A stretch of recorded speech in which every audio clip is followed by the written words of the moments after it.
All right, my English teacher friends, I have a fun and exciting lesson planned for you all today. Whether or not you're an AP Lit, or AP Lang, or on-level teacher, 9th through 12th grade, this is a really good lesson plan to teach voice, rhythm, flow, and really get into some good hardcore diction analysis. Not sure if you saw this past Sunday, David Sedaris gave a nice little soliloquy on CBS Sunday Morning entitled On Irritating Words. And in the little 2.5 minute dissertation, he talks about 3 words or expressions that really irritate him and does a nice sort of deconstruction of those words and the connotative and the denotative implications of each, and specifically details why they irritate him. And I thought to myself, what a great lesson this would be for students if they were to take, David Sedaris's monologue as a template and do their own exploration of the words or expressions that irritate them. So I cobbled together the following lesson plan for you. I just finished running it with my students. I teach on the block, and it took my students probably about a full block to do it, and then they just kind of tweak things over homework. So it's a very quick assignment, and it was a good break from traditional composition and essay writing. I think my students are getting a little burnt out by how much I'm asking them to write. So this was a good alternative to practice some compositional skills, but do it in a different light. So here's our guidelines. I had my students watch the video at least 3 times. We watched it together and deconstructed it, and basically had a quick little classroom discussion. It wasn't even necessarily a Socratic seminar or anything. We just sort of talked about what we observed and the general format of it. As a class, I say, let's break down Sedaris's approach and build a general template or scaffold for our use.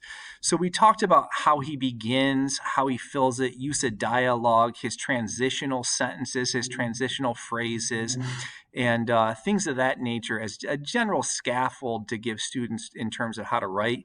My AP Lang and AP Lit students did this, and they didn't necessarily need the template or the scaffold. My struggling and emerging writers did. I also did this with my on-level sophomores, and they tended to need a little bit more hand-holding than the AP kids, and that's just to be expected. So the other direction is this. Choose any 3 words, expressions that irritate you. I gave each kid a marker, and my room has many whiteboards and easels in it. And I gave each kid a marker, and I said, just go to a whiteboard or an easel and write down as many as you can. 1, 2, 3, go as many as 10 if you want to. And it was amazing how full our boards were. And then we just shared out. And kids had a blast talking about the expressions and words that really are like nails on a chalkboard for them, and little pet peeve expressions that drive them nuts. It was a really good conversation about language. So then the big thing is I want my students to write a monologue highlighting how these 3 words expressions irritate you in the style and manner of Sedaris. So use Sedaris as kind of a template and write a monologue. So I have an AP language class that is full of reticent students, very shy, and it's holding them back. It holds the class back. It's very hard to have discussions. So I promised them before Christmas break that we were going to do a public speaking performance in class, and they were terrified. And this is it. This is going to be their public speaking. I want them to read their monologue, perform their monologue, memorize their monologue in class, and just quick 2-minute, 3-minute segments, just like Sedaris. One of the things that we talk about in my class a lot through my Word Study Academy and my Nuance Academy is the following. And some of you are familiar with my work and can go in my YouTube channel and see where I've talked about this in more detail. I think in order to get that elusive sophistication point on the AP rubrics, that the students really need to teeter-totter their voice. And what I mean by that is You need a fair amount of tier 2 level vocabulary, which is your basic run of the mill average, SAT caliber word, and then a good blend of colloquial and vernacular. And this is a voice lesson for my students. I don't want them to be overly pedantic. I don't want them to sound contrived or pretentious or anything like that, but kind of cop a Sedaris voice. Like if David Sedaris were to write for the AP exam, that dude's getting the sophistication point all day long, right? Of course, it's David Sedaris. But our students can try to emulate his voice, his style, his technique, and his approach. And ultimately is to get that tier 2 balance with the colloquial and vernacular. So as always, in order to get my students to do this, I have to Bob Ross my work. I'm that guy that's always peddling this question around ELA circuits. What if we taught composition like Bob Ross teaches painting? And it's the title of my second textbook that I'm hoping to get published soon. I like to position myself as the expert writer in the classroom. I encourage teachers to do the same when they work with me through the National Writing Project and our professional developments there. So I went ahead and wrote this assignment, and I put it on some Canvas slides, and my students will do the same. As they present theirs, I said, just do what I did. Put it in a Canvas slide or a Google Doc, and give a recitation like David Sedaris did on CBS Sunday Morning. So this is what my slides look like. And I'll show you here my model, my exemplar of how I teeter-totter that voice, but you can get a sense of the general structure of what I've done here in terms of mimicking or emulating Sedaris. So again, this one's mine. And again, I'm going to focus on 3 expressions, words that drive me nuts that I find to be irritating. So here it is. If I had mad sick writing skills, I'd be able to convey to you the extent to which I want to put my head through a freaking brick wall whenever someone is amazed beyond the point of being both mad and sick in mutually exclusive ways. Like that prattling sentence, it's mad sick in its layer of connotative and denotative implications. Let's say that someone of the ilk of LeBron James makes a spectacular dunk that posterizes an opponent like none we've seen before. Dude, you see that mad sick dunk? So you can see here I'm using dialogue like Sedaris. Very good swing, this oscillation between the tier 2, the vernacular, the colloquial. You got to make some jazz with that, right? So that's a delicate, tightrope walker apparatus there to be able to do that. So I'm just modeling for kids how to do it, how to use dialogue. And I'm focusing on mad sick. I don't like when kids say that's mad sick. I'm just detailing why. Or some kid struts into the prom with some mad sick tuxedo, all while rolling up in a mad sick limousine. The dunk is perhaps mad because it is sick? Question mark. Maybe the emphatic nature of its forcefulness caused a bit of ire and angst that somehow and in some way caused someone to get sick.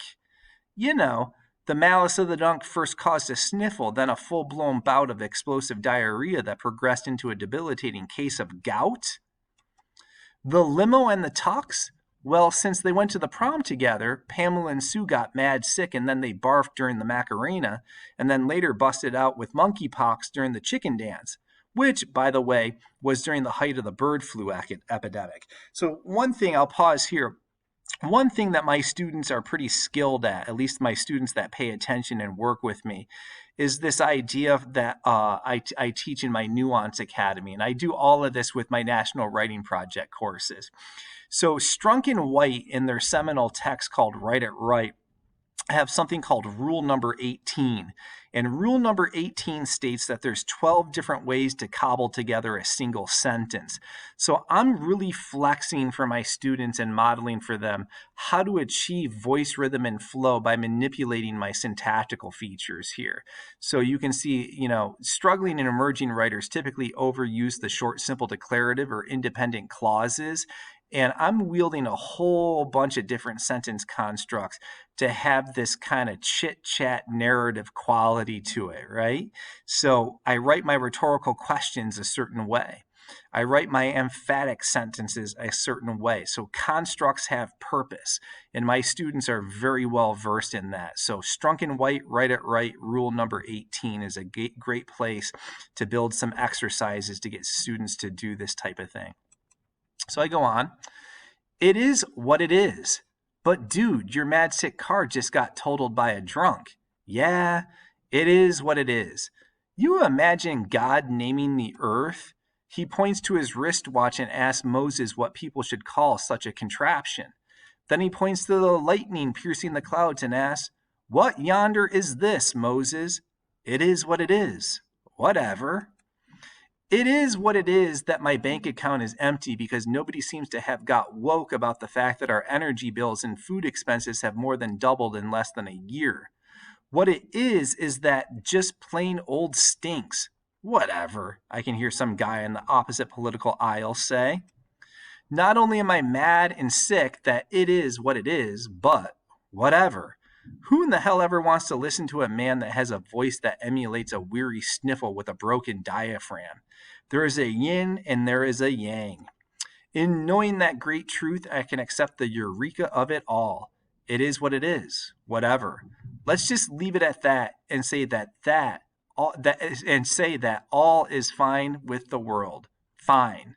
I'm fine. Fine. So that's my piece. Very short, doesn't have to be very long, and it's a good exemplar, a good model that emulates and mimics what Sedaris was doing in his monologue or his soliloquy. So one of the things that we work on in my one of my national writing project professional development offerings is that voice, how to teach for the sophistication point. How do you teach voice, rhythm, and flow? So we have a whole bunch of exercises like that in my Nuance Academy, my Word Study Academy, and we study all things templates, how they can be my templates can be applied uniformly across the expository modes. I have my 40 alternatives to traditional grading so that you can free up your evenings and weekends and not do a tired paradigm that doesn't even work. And we call this course the Teach It Right 5-Week Mastermind. So the next one begins January 29th, 2023, but know that we offer them throughout the academic year, even during the summers, in case you missed this one. And for those that are time-worn and weary, we do offer a self-paced course as well if you can't free up time for a course. So what we do for the 5-week mastermind, we meet Sunday nights at 7 p.m. Eastern Standard Time for 5 consecutive weeks, 1 hour a pop, followed by Q&A. The cool thing is, now that I'm teamed up with the National Writing Project, for those of you in states or districts that need to have proof of professional development hours, the National Writing Project awards a badge of 10 hours for a 5-hour course. That's pretty cool. And the same goes for that self-paced course. So very nice, incentive there. So if you have any questions about any of this, you can email me at teachingwritingcoach@gmail.com. I also have a very nice website with all the details of my professional development offerings through the National Writing Project. I also have a shop on there where you can get some slides and some things for instructions, kind of my TPT, shop, but it's on my own site. teachinghowtowrite.com. So www.teachinghowtowrite.com. So hope all is well. Happy teaching, happy writing.